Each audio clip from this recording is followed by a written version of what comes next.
Hello, everybody, and welcome back to another episode of Life After Kids with Doctors Brooke and Lynn. I'm Dr. Brooke. I'm Dr. Lynn. We're so glad you're here. We are so glad you're here. We're talking about aging today and our physical appearance and how we feel about it and the normal part of getting older. See my face? Normal, but not easy.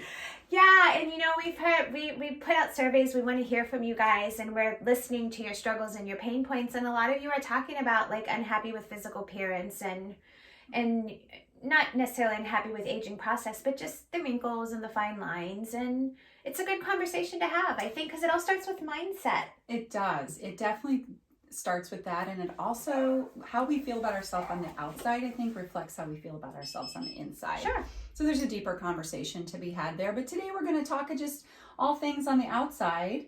And, it can be definitely hard at times to look in the mirror and compare ourselves to our 20-year-old selves. Yeah.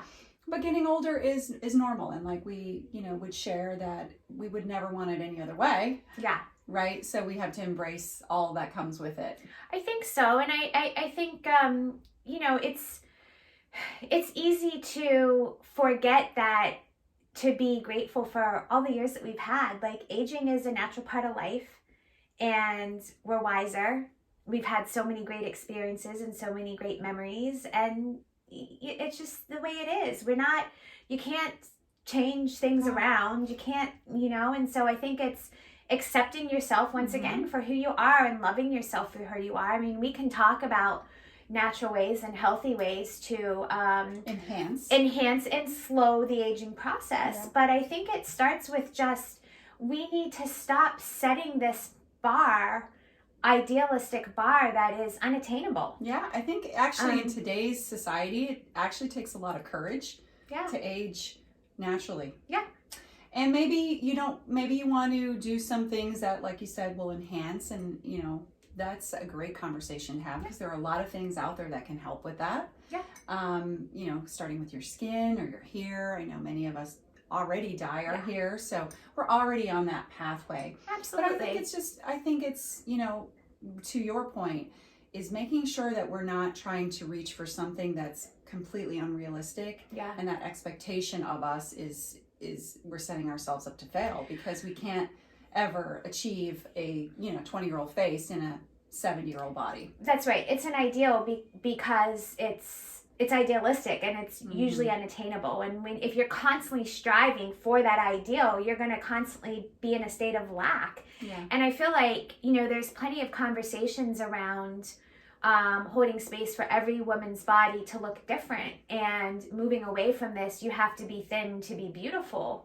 But how many conversations are we having about, you're beautiful no matter what your age, with your natural face? And no slouch to anybody that does work or does, injections or whatever. To each their own. Do what makes you feel beautiful. But I feel like we've had this conversation. There are so many stars and people that are famous and people whose faces we see all the time who have changed them so drastically that they're setting this unrealistic bar for the way women age. Yeah. And if you're trying to hold yourself to those bars, you're probably going to be pretty unhappy. Yeah. Unless you want to take those steps and you can afford it, and and if you can, good for you. But I think that we need to give ourselves a little more grace and a little more love.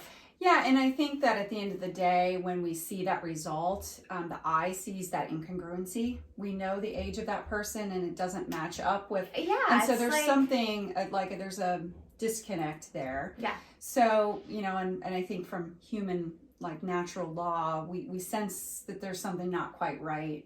Yeah. And so back to that. I mean, what I think is beautiful, again, enhancing, I embrace and I endorse.